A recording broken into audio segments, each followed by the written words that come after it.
ఇక ఇక్కడ మన గ్రామానికి వచ్చిన సందర్భంలో 18 లక్షల రూపాయలతో సిమెంట్ రోడ్లు నిర్మించారు. ఆ 18 లక్షల రూపాయల సిమెంట్ రోడ్లని ఇప్పుడే ప్రారంభించడం జరిగింది. అలాగే 6 గోకులం షెడ్లు ఇచ్చాం. రైతులు మరి పాడి ఆవులను కానీ పాడి గేదెలను కానీ పెంచుకుంటూ ఉంటే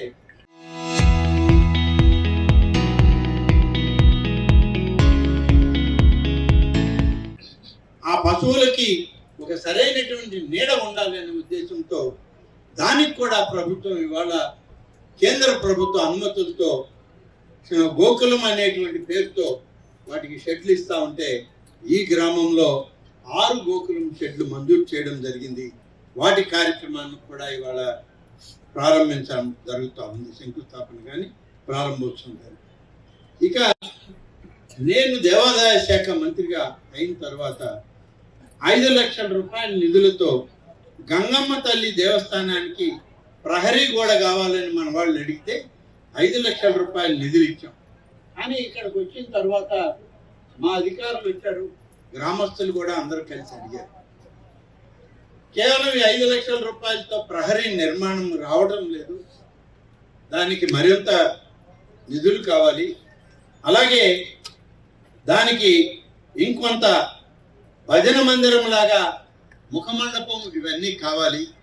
అవన్నీ ఇచ్చినట్లయితే బాగుంటుంది ఈ గ్రామంలో ఆ ఆలయం అని చెప్పిన తర్వాత ఇవాళ 20 లక్షల రూపాయలతో ఆ యొక్క శ్రీవాణి భజన మందిరాన్ని ఈ గ్రామానికి మంజూరు చేస్తున్నాం.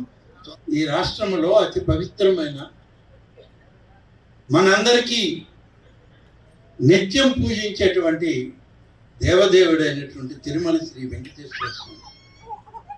ఈ వెంకటేశ్వర స్వామి యొక్క ప్రసాదం గత ప్రభుత్వంలో కల్తీ జరిగిందనేది వచ్చింది. అది కల్తీ జరిగింది వాస్తవం. ఇవాళ నేను ఆ వివరాల్లోకి పోను, చాలా చెప్పాను. అయితే అప్పుడు ఉన్నటువంటి వాళ్ళు ఏదో పొరపాటు జరిగిందనో తెలియక జరిగిందనో తెలియకుంటే చేసిన వాళ్ళని శిక్షించాలనో ఒక మాట చెప్పుకుంటే అంతటితో అది సమస్య పోయేది. ఆ విధంగా కాకుండా 2020లో ఏ ప్రభుత్వం ఉంది ఈ రాష్ట్రంలో? 2019 నుంచి 2024 వరకు అధికారం చెలాయించింది వైసీపీ ప్రభుత్వం. 2020లో టెండర్లన్నీ మార్చేశారు, కండిషన్స్ అన్ని. ఈ మార్చిన తర్వాత 2022లో ఒక ల్యాబ్ పరీక్ష వస్తే 2022లో దీనిలో కల్తీ ఉంది అని చెప్పి ల్యాబ్ రిపోర్ట్ ఇచ్చారు. మనం ఎట్లయితే బ్లడ్ టెస్ట్కి పోతామో అటువంటి నివేదిక వస్తే దీంట్లో కల్తీ ఉంది అని అంటే దాన్ని తొక్కిపెట్టి 2022 నుంచి 2024 వరకు ఒక్క శాంపిల్ కూడా ల్యాబ్కి పంపకుండా కొనుగోలు చేసి 20 లక్షల స్వామివారి లడ్డూలు తయారు చేశారు. 59 లక్షల కేజీల నెయ్యి కొన్నారు. 235 కోట్ల రూపాయలు ఖర్చు పెట్టారు.